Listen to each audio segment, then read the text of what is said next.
अगर आप नियमित रूटीन चेकअप कराते हैं, रिपोर्ट नॉर्मल आती है और डॉक्टर्स भी ये मानते हैं कि भाई हार्ट अटैक जैसी तो कोई स्थिति नहीं नज़र नहीं आती है और आप खुद को पूरी तरह से सुरक्षित मान लेते हैं, तो भी आपको सावधान होने की ज़रूरत है, क्योंकि ताज़ा स्टडी बताती है कि भारत में करीब 80% लोग, इस स्टडी के मुताबिक जिनकी स्टडी हुई है उसमें ऐसे लोग पाए गए जो बहुत ज़्यादा कोई सिम्टोमेटिक नहीं थे। उनके पैरामीटर्स एक तरह से आप कह सकते हैं कि डॉक्टर्स के द्वारा उनको नॉर्मल घोषित किया गया था, हेल्दी और लो रिस्क माना गया था, लेकिन बाद में वो लोग हार्ट अटैक का शिकार हो गए। अब सवाल ये है कि दिल की बीमारी को जांचने का सही पैमाना क्या है, ये रिपोर्ट कितनी इम्पॉर्टेंट है, इस रिपोर्ट में जो बातें सामने आई हैं क्यों उस पर चर्चा होनी चाहिए और क्या क्या इस रिपोर्ट के पहलू हैं, आज हम करेंगे खास मेहमानों के साथ इसी विषय पर चर्चा। मेरा नाम है दीपक डोभाल, आप देख रहे हैं आपकी खबर आपका फायदा। मैं लौट रहा हूं आज के मेहमानों के साथ, छोटी सी रिपोर्ट आप देख लीजिए।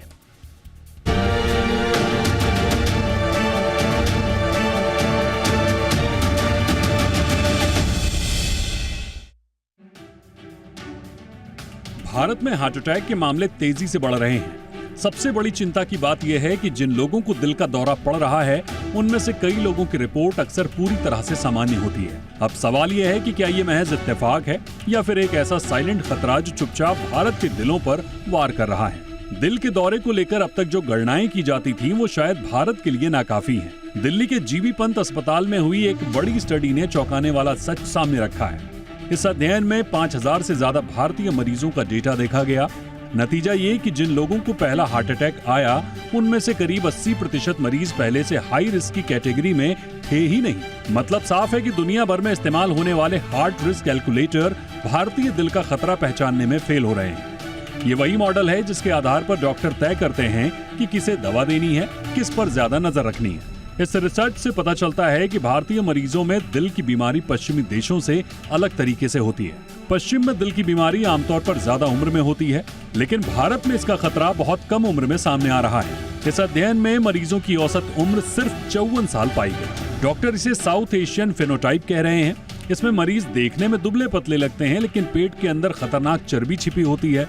वजन सामान्य रहता है, लेकिन शरीर में इंसुलिन रेजिस्टेंस मौजूद होता है, जो दिल के लिए बड़ा खतरा है। कोलेस्ट्रॉल की रिपोर्ट भी अक्सर धोखा देती है। कई मामलों में खराब कोलेस्ट्रॉल ज्यादा नहीं होता, लेकिन अच्छा कोलेस्ट्रॉल कम और ट्राइग्लिसराइड ज्यादा होता है, जो दिल की बीमारी का जोखिम बढ़ा देता है। समस्या की जड़ यही है।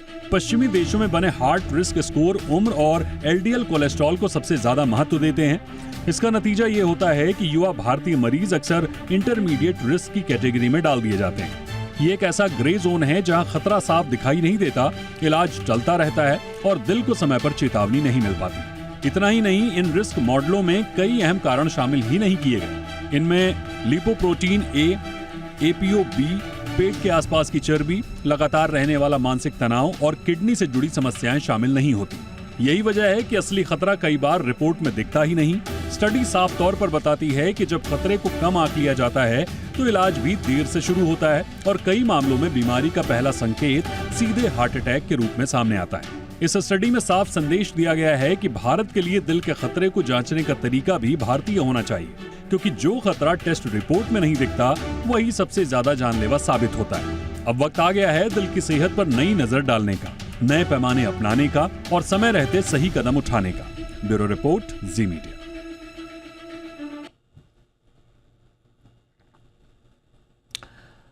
स्वागत करते हैं आज के खास मेहमानों का। डॉक्टर मोहित गुप्ता इस वक्त हमारे साथ जुड़ चुके हैं, प्रोफेसर हैं कार्डियोलॉजी के। बहुत बहुत स्वागत है आपका हमारे शो पे। जीबी पंत हॉस्पिटल से आप ताल्लुक़ रखते हैं, जिस हॉस्पिटल ने ये बड़ी महत्वपूर्ण स्टडी की है।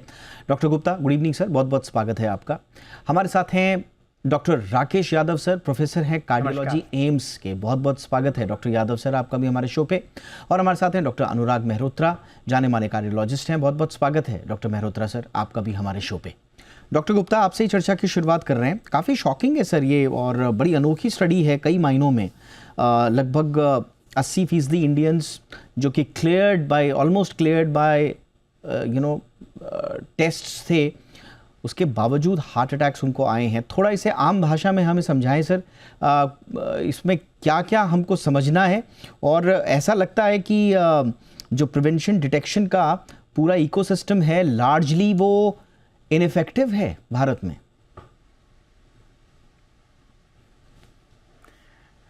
मैं ये नहीं कहूँगा, लेकिन मैं आपको बहुत सिंपल लैंग्वेज में समझाता हूँ, अगर आप समझें। सपोज़ मैं और आप एक डॉक्टर के पास जाते हैं और हमें उनसे ये पूछना है कि मेरे को हार्ट अटैक होने के चांसेस क्या हैं, तो उसके लिए 6 स्कोर्स वर्ल्ड में अवेलेबल हैं जो कि काफ़ी वैलिडेटेड है और हम भारतीय भी डॉक्टर्स भी उनको यूज़ करते हैं।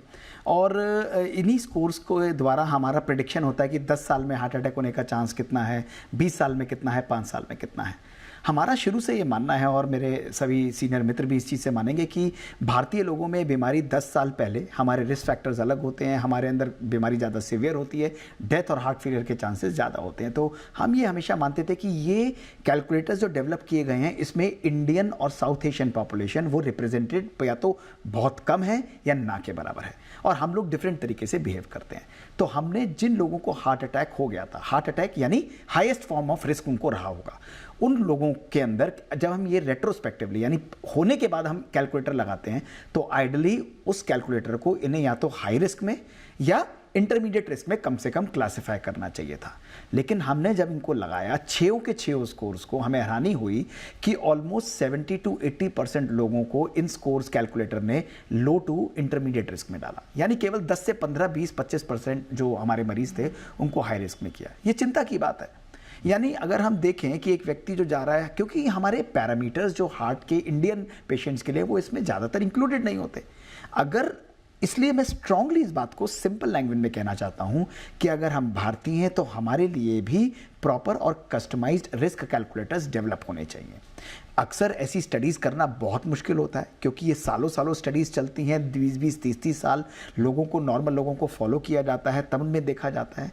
लेकिन इसका एक और सिंपल तरीका है जो अब हम आगे कर रहे हैं, कि जिन लोगों को हार्ट अटैक हुआ है उनके पैरामीटर्स को नॉर्मल तरीके से हम आर्टिफिशियल इंटेलिजेंस के द्वारा एक सिंपल कैलकुलेटर बनाने की कोशिश कर रहे हैं। ओके, उसको हम अलग अलग पॉपुलेशन में। Doctor Gupta, I am so sorry to interrupt, मैं थोड़ा सा यहाँ पर जी तो थोड़ा सा यहाँ पर आपकी तवज्जो चाहूँगा।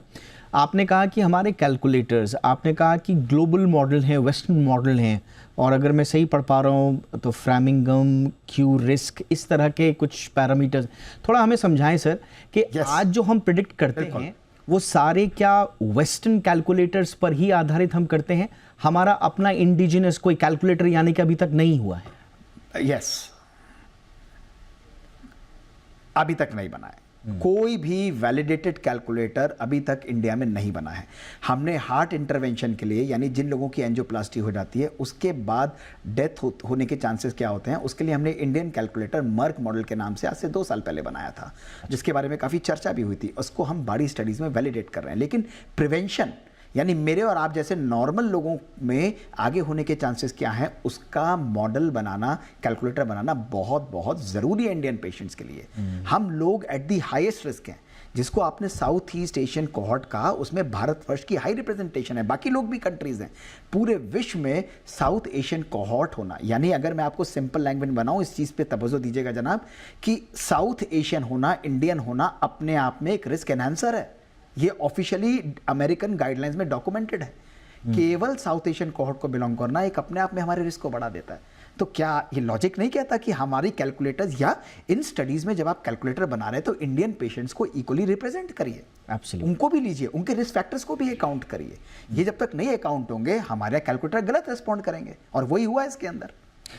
यानी कि आप इसको इस तरह से समझिए कि ये कोई ऐसा ट्रेंड नहीं है कि आजकल सारे के सारे टेस्ट फेल हो जाते हैं और उनमें जो डायग्नोसिस या जो भी संकेत मिलते हैं वो गलत। इसको इस तरह से समझिए, लार्जर पिक्चर है इसके पीछे, एक बिगर पर्सपेक्टिव है इस स्टडी के पीछे। वो ये है कि तुरंत एक इंडिजिनस कैलकुलेटर की हमें आवश्यकता है, और इस दिशा में भारत सरकार को R&D इन्वेस्टमेंट सब करना पड़ेगा। ये एक बड़ी पिक्चर इससे निकल करके सामने आ रही है।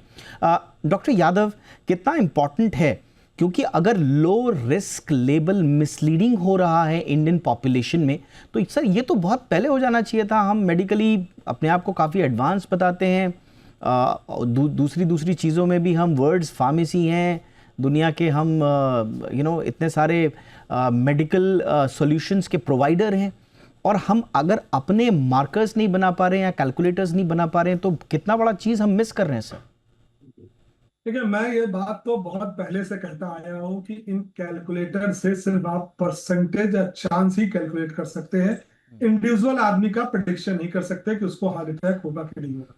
हम भारतीय, ये बहुत पहले से, अगर हम बहुत अक्सर जब भी हम लेक्चर लेने जाते हैं तो हम ये मानते हैं कि हम भारतीय ज्यादा रिस्क में हैं।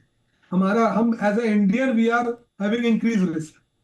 हमारे प्रोटीन, जैसे अब हमने कहा था एलडीएल, बाहर वालों को कहते हैं टोटल कोलेस्ट्रॉल 100 से 80 से ऊपर है तो आप रिस्क है। हम कहते हैं हमारा तो 160 पे ही रिस्क है। बाहर कहते हैं कि एलडीएल 130, हम कहते हैं हमारे 100। हमारा लाइपोप्रोटीन ये बहुत हाई, अगर आप देखोगे हमारा एचडीएल बहुत लो है। दूसरी, जैसे मैं एक एग्जांपल देता हूं कि अगर हमारे देश में आप देखेंगे कि एक्सीडेंट जो होते हैं गाड़ियों के, ज्यादातर ओवर स्पीडिंग से नहीं होते, और भी बहुत कारण है। आपका टायर बस्ट हो गया, आपकी गाड़ी पुरानी है, आपके ड्राइवर ने पी के चलाया। तो अगर आप ये कहें कि सिर्फ हाई अगर 120 पे चलाएंगे तभी आपको एक्सीडेंट होगा, तो ये गलत है। इस प्रकार अगर आप सिर्फ इन्हीं जो कैलकुलेटर अवेलेबल है जो ये प्रेडिक्ट करते हैं कि आपका 5 साल 10 साल 20 साल में रिस्क फैक्टर ये है हार्ट अटैक होने का, अगर आप सिर्फ उन्हीं पे ध्यान देंगे तो जो हमारी 40 की स्पीड पे एक्सीडेंट होते हैं वो आप मिस करेंगे। वही हम मिस कर रहे हैं। हमारी और भी बहुत चीजें हैं। हम हमेशा एक बात कहते हैं कि आप लो रिस्क को भी बिलोंग करते हैं तब भी आप में चांस है हार्ट अटैक का। हाई रिस्क को बिलोंग करते हो तो ज्यादा चांस है। बस आप ये नहीं कह सकते कि अगर मैं लो रिस्क हूं तो मुझे हार्ट अटैक होगा ही नहीं, क्योंकि ये माना जाता है कि हमारे इंडियन में हम ओबीज नहीं है। मैंने भी एक स्टडी की थी, उस स्टडी में बड़े बड़े आश्चर्यजनक हुए थे, लेकिन वो हार्ट अटैक पेशेंट की थी कि हम स्मोकर भी कम है, हमारी वजन भी ज्यादा नहीं है, हम डायबिटिक भी कम है, फिर भी हमको मैसिव हार्ट अटैक होता है। तो ये बहुत जेन्युइन है कि हम वो फैक्टर खोजें, हम इंडियन में अलग से खोजें कि क्या है हमारे में वो जो इन मार्कर से अलग है कि हम जो जैसे डॉक्टर मोहित की स्टडी ने कहा कि हम लो रिस्क बिलोंग करते हैं फिर भी हमें हार्ट अटैक ज्यादा होता है।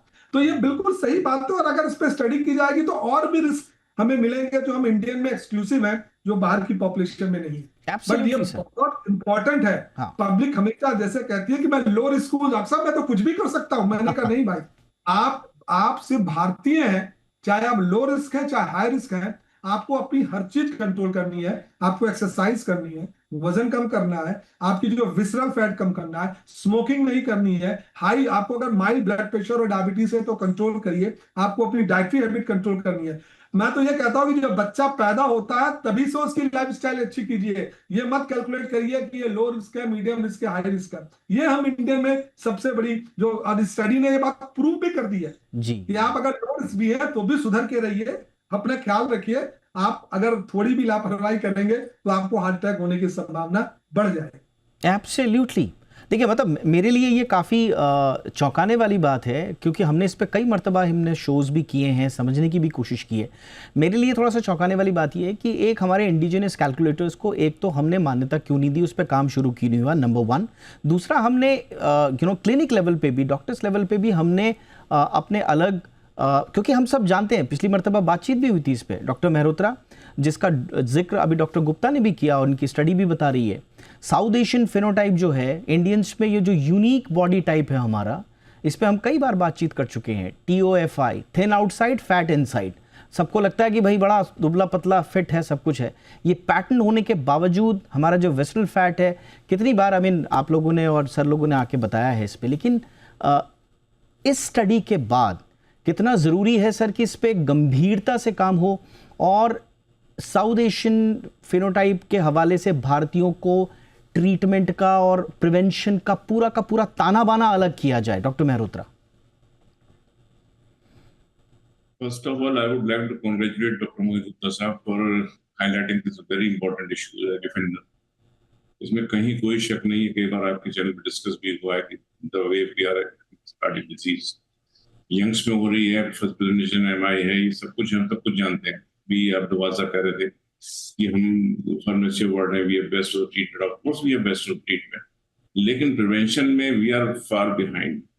We don't have a robust preventive system with us. Programs हैं, कई हैं, लेकिन उनका इम्प्लीमेंटेशन नहीं। अगर हम रोबस्ट प्रिवेंटिव प्रोग्राम बनाएंगे तो सारे SOPs जो है, हम कैनबल पहले भी डिस्कस हुआ है, तो जितने स्टैंडर्ड ऑपरेटिंग प्रोसीजर्स हैं, नॉट ओनली लिपिड्स, मल्टीपल चीजें हैं। जैसे इंडियन फिनोटाइप की बात हो रही है, इंग्लैंड में जो साउथ वाली जगह है वहां पे इंडियन बहुत ज्यादा रहते हैं। तो पहली बात ये हुआ था कि साउथ फॉल्स जो साउथ एशियन का इंडियन हमारे ज्यादा है, उनमें MI ज्यादा होता था, इवन इन डॉक्टर्स। वहां से फिर इश्यू हुआ था और ये बस फाउंड कि we are more found for this. हमारा जो जेनेटिक पैटर्न है, अभी जो कोलेस्ट्रॉल की बात हो रही थी कि माइल्डली रेज्ड एलडीएल और slightly raised this triglyceride and slightly lower HDL with visceral adiposity. It is highly, it's very of high risk. We all know this. Problem जो दूसरी है हमारे साथ में कि we don't have a good preventive structure. अभी पहले भी बात हुई, आजकल प्रिवेंटिव वाली बात चल रही है इसमें। प्रिवेंशन में क्या है, अगर कोई जैसे स्टेट्स है, यूएस है, तो वहां पे ईयरली फिजिकल होना है, तो person has to go to a doctor. वो डिसाइड करते हैं कैसे होना है, क्या होना है, डिफरेंट पैरामीटर्स देखे जाते हैं, एक ही पैरामीटर्स नहीं देखा जाता, फिर दे ऑर्डर द टेस्ट कि क्या होना है। यहाँ रिवर्स है, जी जी, कॉमन इस समय प्रैक्टिस है, हर कोई अपने वो, इस समय तो हर जगह इतनी ज्यादा पैथोलॉजी लैब्स खुल गई हैं, मॉर्निंग में आता है लड़का, वो ले जाता है आपका सैंपल, शाम को कॉपी टाइप हुआ, तो पहले तो रिपोर्ट भी आती है, तो व्हाट्सएप पे आता है सारी चीज, उसमें उन्होंने देख लिया सब ठीक है, हाँ ये तो ठीक है। तो वो जो चीजें हैं, मतलब we don't have a robust preventive system, this is the need of the hour, उसके लिए होना ही होना चाहिए। हम चीजों को जानते हैं, उनको एक साथ असेंबल करते हैं, तो सामने लाने की जरूरत है। Correct. National non communicable disease elimination program है गवर्नमेंट का, लेकिन उसमें बहुत ज्यादा काम नहीं हो रहा है। अब मैं इसीलिए दोबारा फिर बोलूंगा, I must congratulate doctor Mohit Gupta साहब for highlighting this issue. Absolutely sir. देखिए, ये इस रिपोर्ट के बाद एक चीज़ बड़ी अच्छी हो जाती है कि बार बार जो कहा जाता है ना कि सब भारत में हमारे पास लार्ज स्केल डेटा नहीं है, लॉन्ग टर्म क्लिनिकल डेटा जिसमें रूरल हो, अर्बन हो, बाकी रीजन, डाइट, जेनेटिक्स के अलग अलग बैकग्राउंड के लोग, थोड़ा ये देखिए थोड़ा कॉम्प्लिकेटेड केस है भारत का, बट इस तरह के रिपोर्ट्स के आने के बाद एक रिलायबल मॉडल बनाने की दिशा में कम से कम गंभीरता से काम होना चाहिए। ये एक बड़ा इंपॉर्टेंट फैक्टर है। अब थोड़ा सा ये टेक्निकल बातें हो गई, अब ब्रेक के बाद हम आपको समझाएंगे, आपको समझ में आ गया होगा कि इस रिपोर्ट में क्या है और ये क्या चीज़ को हाईलाइट करती है और क्या क्या कमी है। रिपोर्ट के बाद हम आपको सीधा सीधा कहेंगे, जो हमने पहले भी आपसे कहा है, आज फिर बताएंगे, हमारे तीनों डॉक्टर्स बताएंगे संक्षेप में। आप अपने आप को अमेरिकन और यूरोपियन मत समझिए साहब, आप अलग हैं, आप अलग हैं, आप पतले भी हैं तभी भी आप हाई रिस्क पे हैं, आपकी एज कम है तभी भी आप हाई रिस्क पे। ये सीधा सीधा सपाट रूप से, जैसा सर भी बता रहे थे अभी, ये मैं आपको बता रहा हूं। और क्यों मैं ऐसा बोल रहा हूं, ये हमारे तीनों डॉक्टर्स आपको अपने अंदाज में समझाएंगे। एक छोटे से ब्रेक के लिए रुक रहे हैं।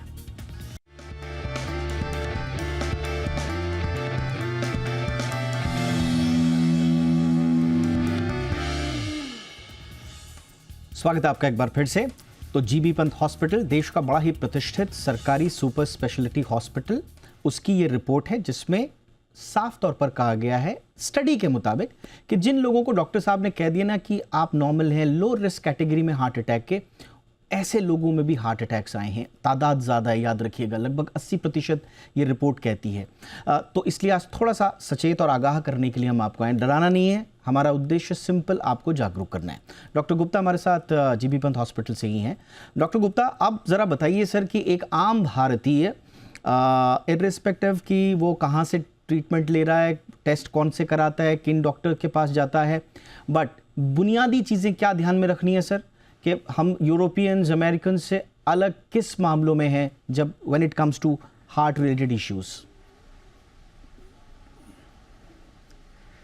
देखिए, मैं आपको सिंपल टेक्निक बताता हूँ, इसमें कोई घबराने वाली बात नहीं है, लेकिन जागरूक रहना ज़रूरी है।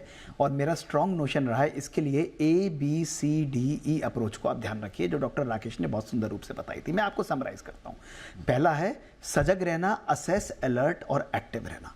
साल में एक बारी, यदि आपकी उम्र 18 साल से ऊपर है और डेफिनेटली 30 साल से ऊपर है, अपने रेगुलर ब्लड प्रोफाइल कराइए, जिसमें ब्लड शुगर, आपका कोलेस्ट्रॉल होना चाहिए, एक बारी बेसलाइन ECG होना चाहिए, एक बारी बेसलाइन TMT और इको होना चाहिए। ये एक बेसिक प्रोफाइल आप अपना करा के रखिए, खासकर ब्लड का प्रोफाइल आप रेगुलरली कराते रहिए। दूसरा, आपको B ध्यान रखना है, B है आपका ब्लड प्रेशर। आप जानते हैं 20% लोग हमारे यहाँ हाइपरटेंसिव डायग्नोज नहीं होते, क्योंकि उनको पता ही नहीं होता कि उनको हाइपरटेंशन है। इसलिए अपने ब्लड प्रेशर को एटलीस्ट साल में एक बारी ज़रूर चेक कराएं। यदि आपको ब्लड प्रेशर नहीं है, हो सकता है ब्लड प्रेशर आपको हो और वो हिडन रिस्क फैक्टर पकड़ में आ जाता है। इसी तरह दूसरा भी आता है अपनी ब्लड कोलेस्ट्रॉल।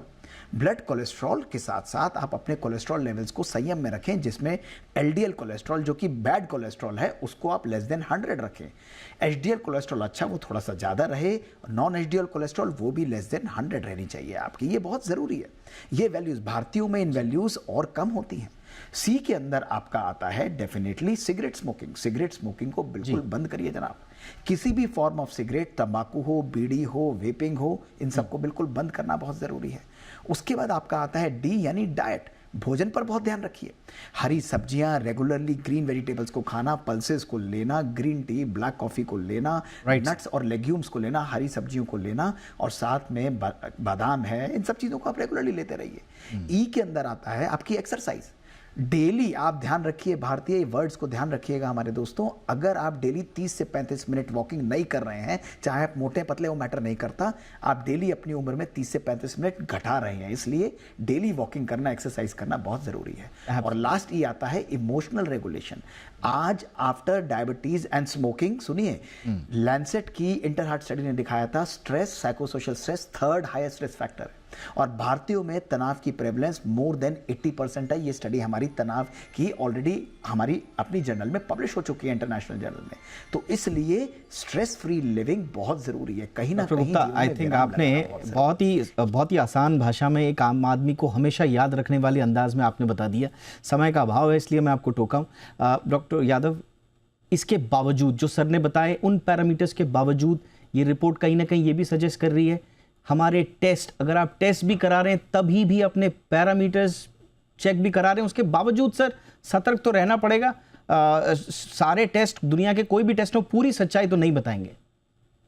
देखिए, आपने टेस्ट करा लिए, आपने पॉल्यूशन टेस्ट कराया, आपने स्ट्रेस टेस्ट कराया, आपने अपना खान पान टेस्ट कराया, आपने जो आपके सब्जियों में एडल्ट्रेशन वगैरह पेस्टिसाइड डल रहे हैं टेस्ट कराया, नहीं कराया ना, तो बहुत चीजें हम टेस्ट ही नहीं कराते हैं ना, टेस्ट हो सकती है। जो आपकी, जैसे कहते हैं स्ट्रेस, स्ट्रेस एक बहुत इंपॉर्टेंट फैक्टर है, क्योंकि स्ट्रेस से आपकी लाइफस्टाइल ही खराब हो जाती है, आपके बॉडी में कार्टिसोल लेवल बढ़ जाता है, आपके बॉडी में जो हमारी डिफेंस मैकेनिज्म है, सिंपैथेटिक ड्राइव बढ़ जाती है, आपकी हार्ट रेट बढ़ी हुई होगी।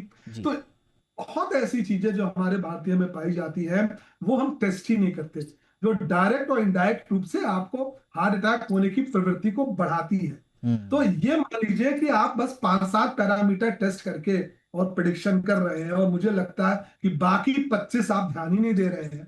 तो आपको, अब आपने, जैसे एक सिंपल सी बात है, एचपीवी वैक्सीन पे अभी बात चल रही है, तो हमारा मानना क्रॉनिक सर्वेसाइटिस अगर बच्चों में है, जिन बच्चों में, उनके लॉन्ग टर्म में हार्ट अटैक की संभावना बढ़ गई।